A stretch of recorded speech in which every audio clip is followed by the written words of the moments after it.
자, 지금 전해드린 대로 미국발 고금리 여파, 국내 경제에 빨간불이 켜진 상황입니다. 네, 관련 내용 방현철 조선일보 기자와 함께 자세히 짚어보도록 하겠습니다. 안녕하십니까? 안녕하세요. 예, 안녕하세요. 자, 근데 10년 만기 국채가 16년 만에 최고치를 기록했다. 당장 우리 경제는 어떤 영향을 미칠까요? 일단 이 미국 금리가 이렇게 오르는 예. 거는 이제 미국 연준이 그 고금리 정책을 계속하겠다. 네. 그래서 영어로 하면 더 higher for longer 해서 더 오래 더 길게 이제 예. 높게 금리를 네. 가져가겠다 이 영향인데요. 네네. 이렇게 미국이 금리를 높게 유지하면 전 세계 이제 자금들이 이제 미국으로 들어오게 네. 되겠죠. 그러면 네. 이제 우리나라 같은 신흥국에서는 자금이 빠지게 되고 그럼 환율은 오르고 또 증시는 떨어지고 네. 이런 현상이 벌어지게 되는 겁니다. 네. 미국발 고금리는 이제 가장 먼저 타격을 우려받는 산업 분야라면 건설업이지 않을까라는 생각이 드는데 어떤가요? 예, 아무래도 빚을 많이 내가지고 사업을 네. 하게 되면은 금리가 오르면 타격을 받겠죠. 그렇죠. 예. 네.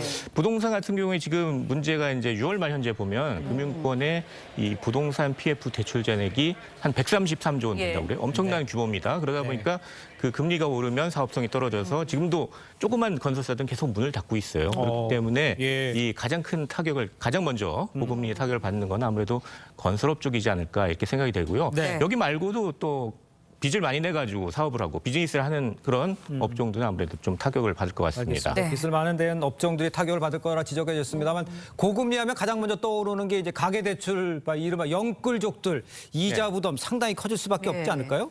그냥 뭐 쉽게 얘기하면 뭐 주택담보대출 1억 원 받았다 그러면 1%포인트 금리가 올랐다 그러면 연간 한 100만 원 정도의 이제 금리 부담이 늘어나는 건데요. 네. 실제 이제 통계청 자료를 봤더니 이제 2분기 가계 이자 지출 이게 이제 전년 대비 40% 넘게 올랐다고 그래요. 2년 네. 대비로 하면 한 50% 넘게 오르고 상당히 이제 부담이 되는 상황입니다. 그런데 이제 문제는 이렇게 부담이 되는 상황인데도 약간 요새 부동산이 조금 회복되는 그런 기미가 보인다 네. 그러니까 너도 나도 이제 또 돈을 빌려가지고 네. 집을 사시는 분들이 계신 것 같아요. 그러다 보니까 이제 주택담보대출이 계속 늘어나고 있고 이게 예. 어떤 우리 경제에 좀 부담이 될 수 있습니다. 예. 네. 특히 이제 영끌족들 되게 힘들어하겠죠. 네. 예. 대출로 이제 지출이 많아지게 되면 예. 소비, 내수 경기도 위축될 것 같다는 생각이 드는데 자영업자분들 좀 힘들어지지 않을까라는 생각이 들어요. 예, 그렇습니다. 당연합니다. 이 자영업자들 이제 이 소비가 위축되면은 저기 그 음식점에도 덜 가게 되고 예. 뭐 물건도 덜 사게 되고 그러다 그렇죠. 보면 자영업자들의 이제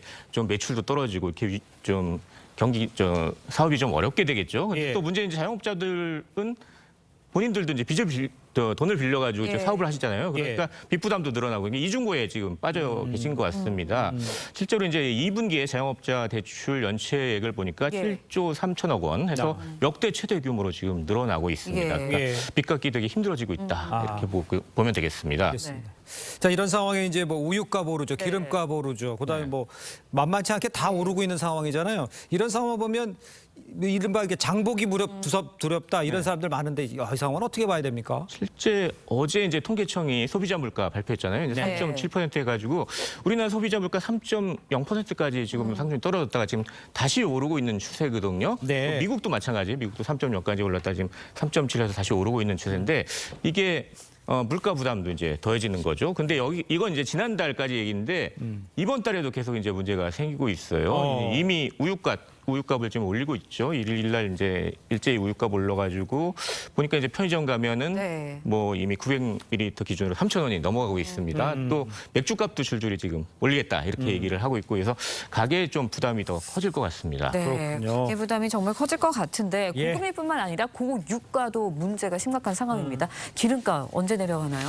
일단 기름값은 지금 사우디에서 네. 감산을 하겠다 해가지고 지금 지난달에 한 배럴당 90달러 국제유가 기준으로 올랐는데요. 네네. 요 며칠 조금 주춤해요. 그래도 여전히 그래도 80달러 대입니다. 예. 근데 이제 JP 모건 같은 미국의 이제 유수의 투자은행들은 120달러까지 갈 수도 있다 이런 얘기들을 하고 있습니다. 그래서 상당히 불안한 상황인데 좀 더 지켜봐야 할 것 같습니다. 아, 그렇군요.